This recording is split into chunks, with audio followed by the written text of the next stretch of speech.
Alit ko yung dalawang anak ko. Tignan ko kung nandun pa yung tuta.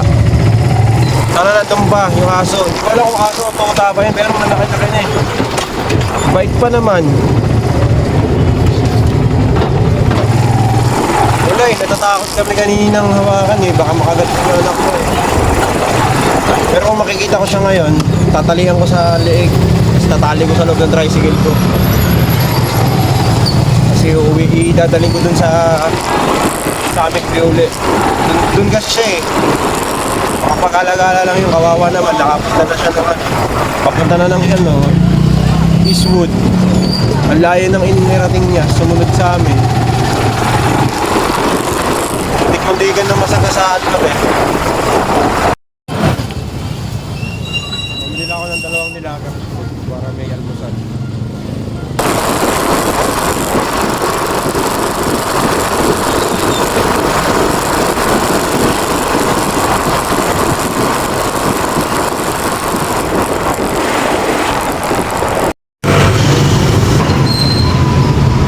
May nakita kayong aso rito, te?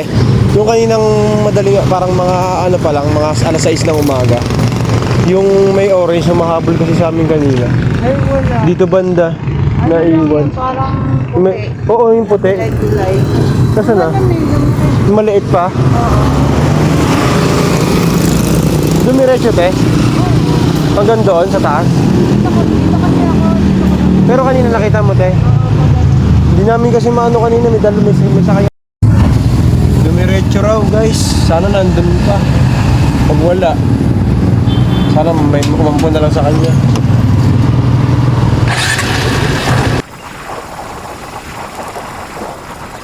So, umuwi. Ang galing, oh. Hindi ka na. Hindi ka na. Hindi ka na rito. Hanap kita ron, eh.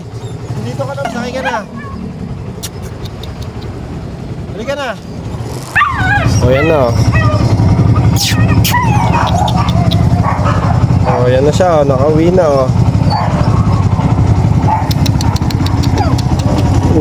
Maamo naman pala eh.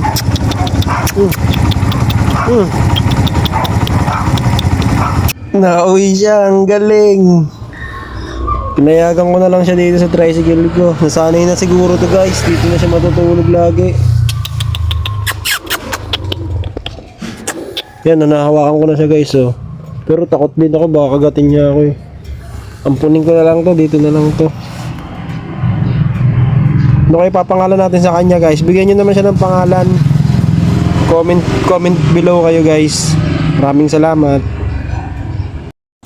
Basta wag mo ngangat-ngatin yung upuan ko ha, diyan ka lang sa loob ha. Pwede ka dyan sa loob, wag mo ngangat-ngatin. Ay, very good ha. Sumagot ah.